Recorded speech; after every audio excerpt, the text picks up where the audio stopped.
Hello, hello, hello, hello, Hello, hello. How hello, are hello. you? Baruch Hashem, Baruch Hashem.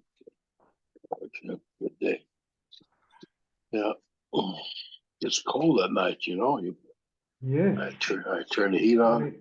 it's also cold early in the morning. Yeah, early in the morning too. Right? Yeah, it's like 47 in my car when I get in the car in the Yes, morning.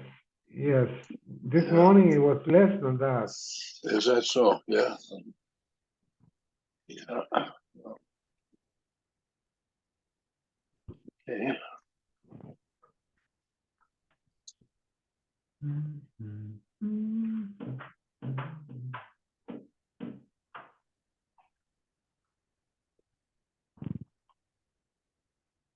Oh, baby.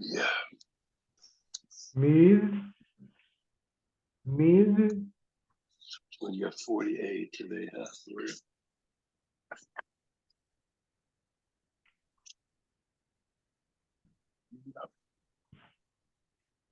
We had 40. This is a long Gemara, It goes pretty quick. eh? It goes A pretty long quick. Masechta, I mean.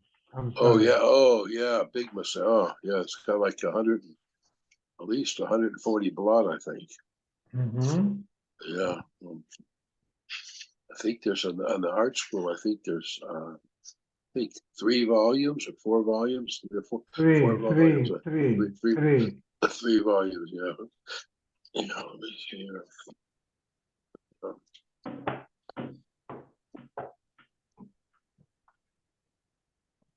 Yep.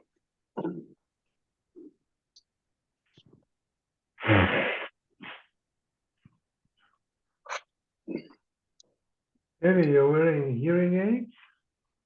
No, I have my earbud things on because Talia's here doing homework on the computer. She's in for Hanukkah. Who? Me daughter. Mi hija. Oh, mi hija. Sí, Hija. hija. Trabajas. Trabajas H-I-H-I-J-A. para la escuela.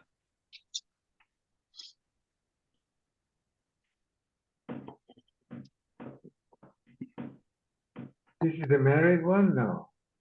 No, No. in college, universidad. Oh, where? Nueva York.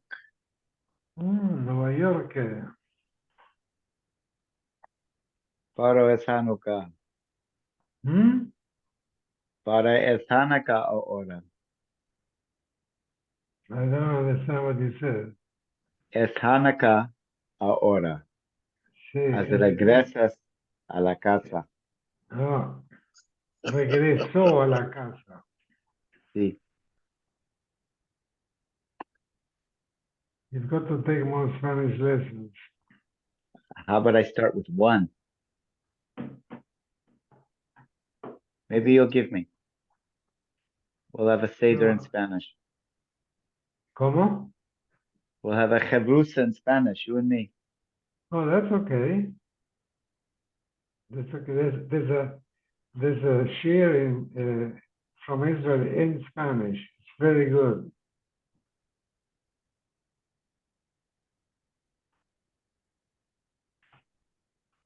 All right. 40. Mem.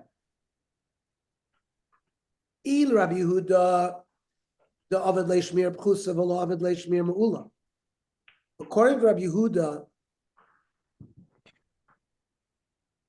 Tom, even if you did a little bit of Shmira, you would not be chayiv. He holds that you're pottering without Shmira. Where do we see this? The Tanya. Rabbi Yehuda ben Yaakov Oimer. Echad tam v'echad mu'ad. The Shaman Shmira Pchusa Pturi. If you had a minimum watching, you're pottering. So according to Rabbi Yehuda ben Yaakov, if you didn't do any Shmira, you'd be chayiv. So Hakamash Blan, Rabbi Yaakov Shemamid Laba Petropis Latam Lagavos Migoifo. that the chiddush of our case was that Bezin appoints an executor so they can, for a tam, so they can collect on the chiyuv from its body. This is how Rava set up the case for Rav Yaakov Bemuad. Time. One scenario that has two svars, like Rabbi Yehuda, that he held that even a muad begins as a tam. It never loses that. So half of the payment is chatzi nezek.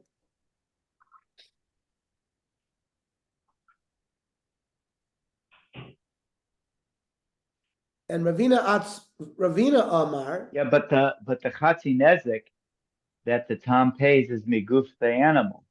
Correct. And by Rabbi by a muad, it's not like you take chatzi nezek from the goof of the animal and chatzi nezek me'idis. It's all from idis. So Rashi says, "Hoilu spir le'Rava, delo pligi Rabbi Yaakov Rabbi Yehuda, bekulu spir le'achi, ulachi uk merava b'muad of shmir prusa." That's why Rava set up the case. We're not dealing with a tam, we're dealing with a muad, with a minimum shmira. The Tishrami the Islil Rabbi Yaakov Rabbi Yehuda, he holds like Rabbi Yehuda in the tzad, the sagi leila tzad muadis b'shmir prusa, that a shmira prusa is enough, get rid of the payment.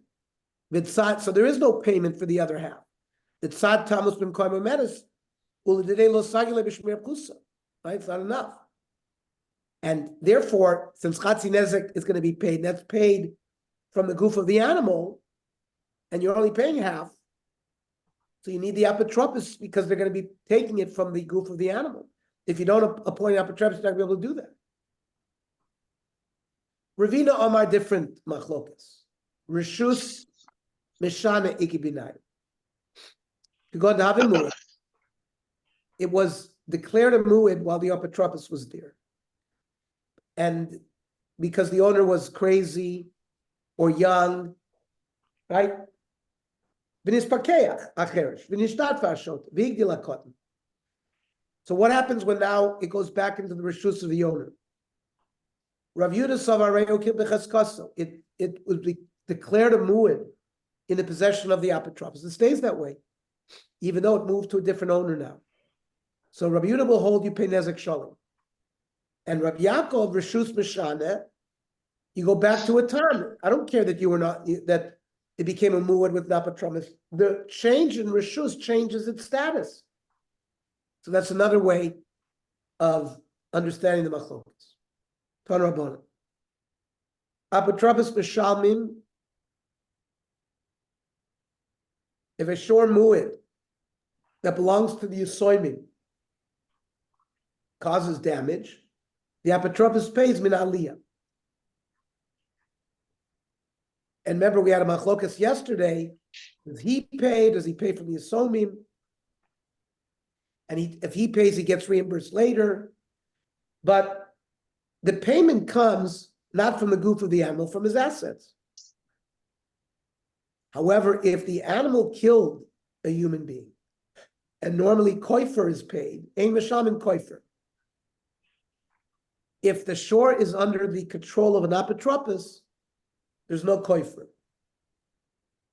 Now, Tana, who is the Tana that kikufra kapara, that the payment of koifer is an atonement for the owner of the shore? V'yasmi lav nekaporninu. The Yisomim are ketanim. They have no achrayus, so they don't need kapara. So that's why the apotropos doesn't have to pay koifer on their behalf. Amrav Chizda, Rabbi Shmuel ben Ashur Brokahi, the Tana is Rabbi Shmuel, the Tanya. It says, "Im koifer yushas alav, v'nasan pidyon nasho." So what does he pay? Dmei nizik. He pays the value of the person he killed. Rabbi Shmuel ben Ashur Brokahi, no, dmei mazik. The money that is paid is the one who did the damage, his value. Now, what's this machlokas? My lav b'hakamifagi. D'Rabbanan savi kufra mamoinuhu. Koifer has nothing to do with atonement. It's money payment, like all other nezik. So you have to pay to the heirs of the guy who got killed money payment. But Rabbi Shmuel, Benosh Rav Yochanan bar Kosover, Koifer Kaporo. He caused the death of a person.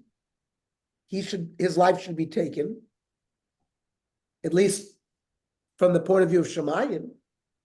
But Beis doesn't have the power to put him to death. So he pays his value. So is that how we're going to learn the machlokas? Amar Rav Papa Lo. Kula ama koifer kapara. Everybody holds that koifer involves atonement.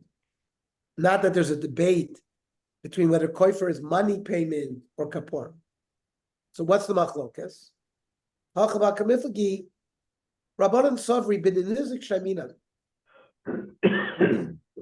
The koifer that is paid is the value of the guy who was killed. And that's appropriate for the atonement. But Rav Yishmael ben Rav Yochanan bar Kosover b'demazik sheminan. We, in order to calculate the kapara, we do it based on the value of the guy who did the damage. My time in Rabbanan, where did they come up with that? So it says, Nemra shisa lamata, in kofer yushasala. Nemra shisa lamala. When the case of a person wounds a pregnant woman and it causes an abortion, it says, Anosh yanesh, kasher yashisa alav bala isha. So it's a hekesh. Malahalon, over there, when you pay the value of the children that were aborted. So b'dinizik.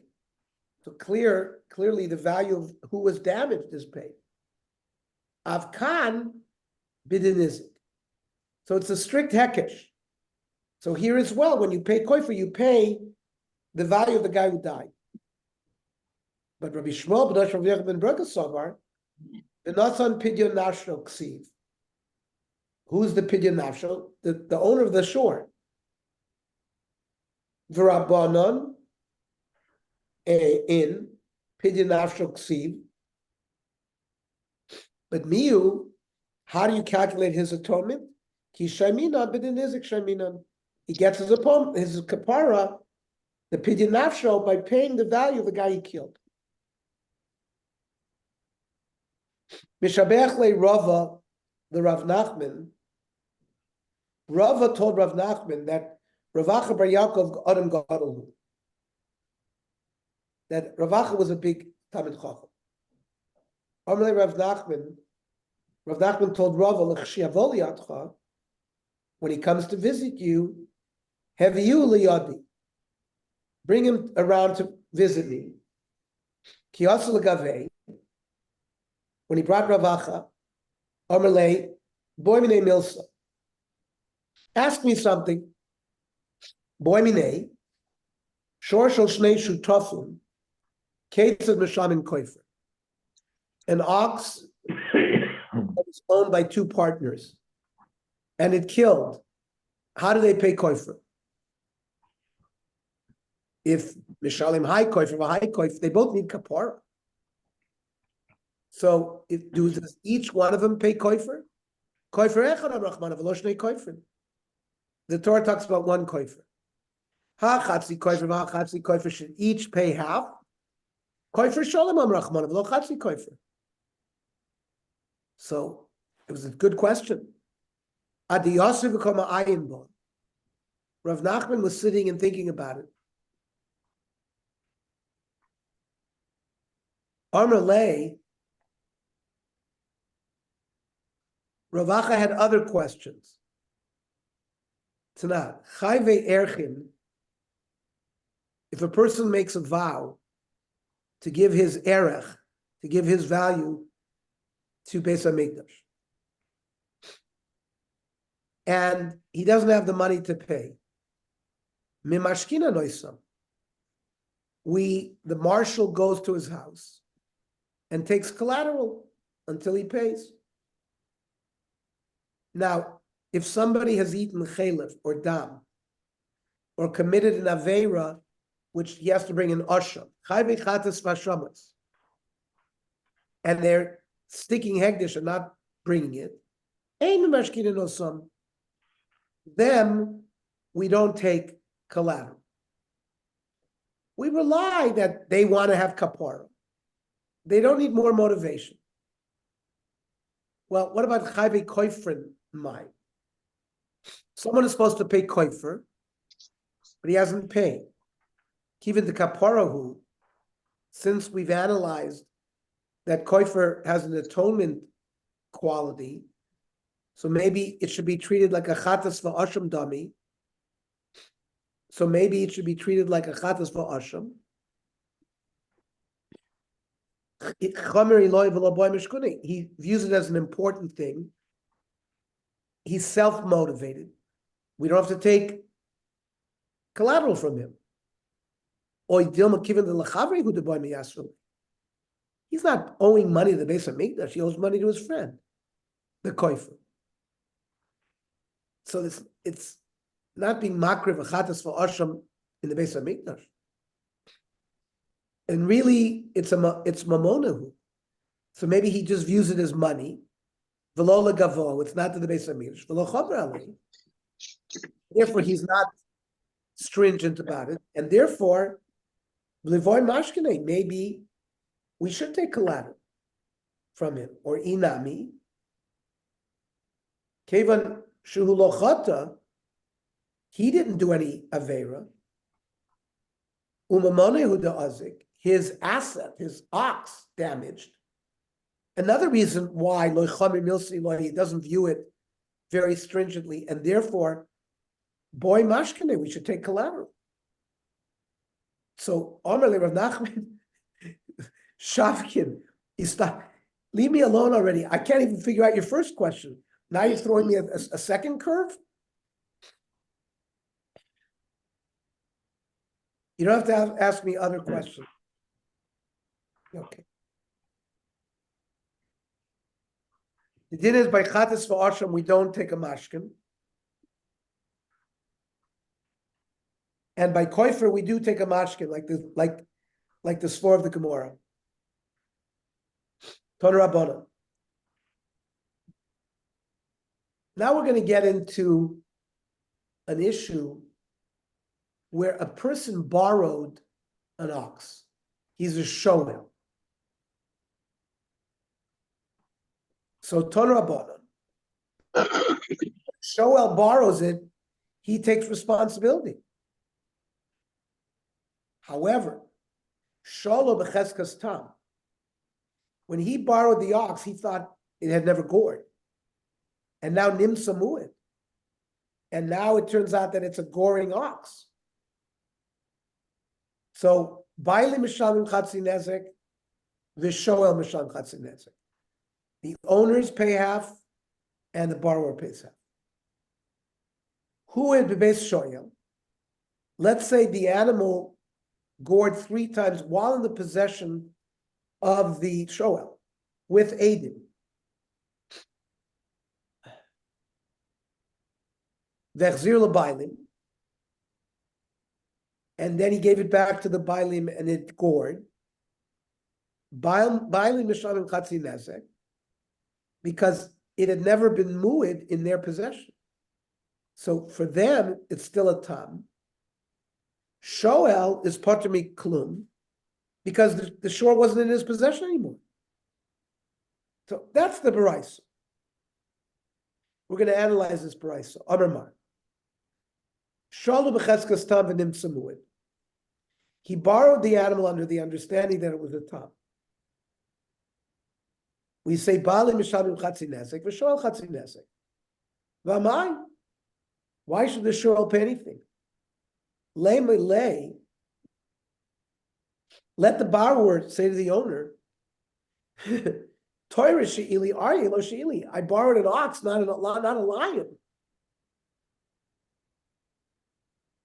And to that shmira, I never took that responsibility on. So l'chora, that's a good svara. Amar Rav. So hacham mayaskinon shehikir bo shehu nakhan. So ein chanami. If he doesn't know anything about this ox, he doesn't have to pay anything. But we're talking about a case where he knew about it. Okay. The name Malay, he still can say to the owners, I may have known that it can gore, but Tam She'ili Muad Lo Shalti. I never accepted upon myself the level of shmir that a muad needs, that you have to pay nezek shalom. Well, Mishum Damerle, because the owners can say sof itam paganizka boy shlumi. That's not an out for you, because even if it was a tam, you'd have to pay chatzi nezek. That's all we're asking you to pay anyways. Hashtanami zil shon paganizka. Go pay chatzi nezek. Name a lay, let the borrower say, itam have, if mishtala migufo, you pay for a tam from the goof of the, not from my private assets. Yeah, mishum da armelate sof aslav tor boy shumalididi. You still have to bring us back. If you borrowed an intact ox, you got to return an intact ox. So if the ox is deficient because of the payment, you still have to make up the difference.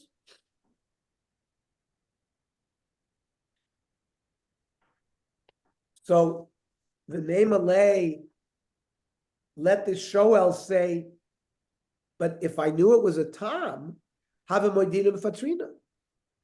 I would have admitted about the case. We know Moide Beknas Potter, and now by a Muid, I can't get off by admitting. Even according to the Bandomer, that when you pay Chatzi Nezek, it's not a Knas, it's monetary payment, and you don't get off the hook by admitting. He has another claim, name Alay, Itamu have a Maringalela Agma, meaning he would have chased the Tom animal to a far off lake that they wouldn't be able to find it. If you can't find it, you can't collect the nezek because it comes from the goof of the animal. Now, a shor muad doesn't make a difference because you pay from his assets. So he could have made many claims to get away from paying chatzi nezek. Why should he pay chatzi nezek? Elochmayaskinon to go to the Agdim Beidin of the Tafse. Beis Din has already grabbed the shore. He couldn't admit, he couldn't chase it to the lake. So there, the shoyl doesn't have these pretenses to claim to avoid payment. So that's why he has to pay. And now we're going to work the other way. Why should the owners pay anything? Name a lay, let the owners say to the shoyel, at faste le Torah to biyada, mandalo metzina lashtoi dina badei.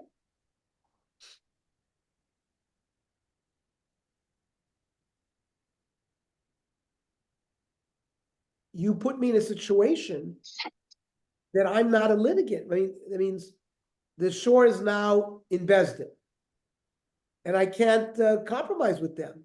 They're going to collect everything, and you caused this. So, mishum da amr lei, what do you mean? Even if I would have returned the shore to you, the Beis Din would have come and taken it from you. I didn't do anything. Name a lay. Let the original's owner say to the shoel, yeah, but if you would have returned it to me, I would have chased it to a lake, and they wouldn't have been able to grab it. Yeah, but it's a muad, and muad pays from aliyah. You wouldn't pay from the goof of the animal. Fine. That's if he has other assets, so they'd be able to collect from that. If he has no other assets, he has a good claim that he could have chased it away, and the shoel caused him damage.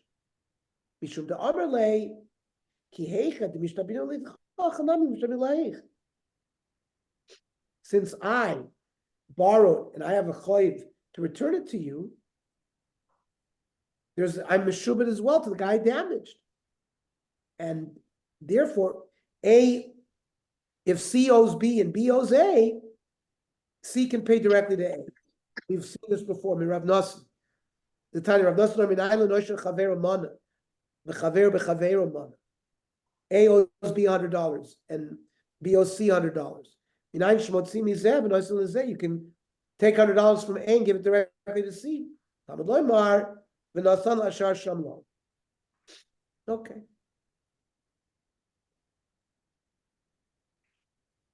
Who would be based shoya? It became a muad in the house of the borrower, and he gave it back to the bailim and they did damage. We said a bailim mishami chatzi nezik for sure potter miklum. Now, seifa, we said rishus mishana, that if a shore became muad in one rishus and then goes to a different rishus, different owner, it's not a muad anymore. So you don't have to pay chatzi nezik. And yet, Reisha, when it was muad in the base bailim and it did damage in the base shoel, we said rishus eina mishana. We said in the end you pay nezik sholim. Rav Yochanan Tavra, this is a broken Mishnah. Misha shanazu lo shanazu. The Reisha and the Sefer learned by two different people. Rava Omar no. Midereisha rishus eina mishana. In the Reisha, the scenario is being learned so that the change of ownership doesn't change the status. Sefer nami rishus eina mishana. So why the Sefer time that he gets off free and he goes back basically to Tammuz? Mishum to Amerle, the owner can say to the shoyam, "Lav kol kaminach to miyadis le'Torah." I didn't give you the animal with the intent to make it a mu'in, and you were negligent. And then I don't have to. Therefore, the owners can make a claim. They don't have to pay anything. Rav Papa Amar the opposite. Me the sefer rishus mashana reisha nami rishus mashana. Since the sefer shows change in ownership, change the status, the ratios follows the same thing. The ratio I know time that the shore remains a mu'id, even in the house of the shomer. Mishum shekol makam shoylech shem balav olav. Everybody know this is Chaim Yankel's shore, and since it became mu'id in Chaim Yankel's house, he doesn't lose that status. Okay, the Tzurba Talmidim have arrived in my home. So we'll stop here. Tomorrow we'll learn at a regular time, 7:30. And I'll shut off now, Mario, and we'll call in again 8 o'clock when we start the Tzurba. Okay, Achorni.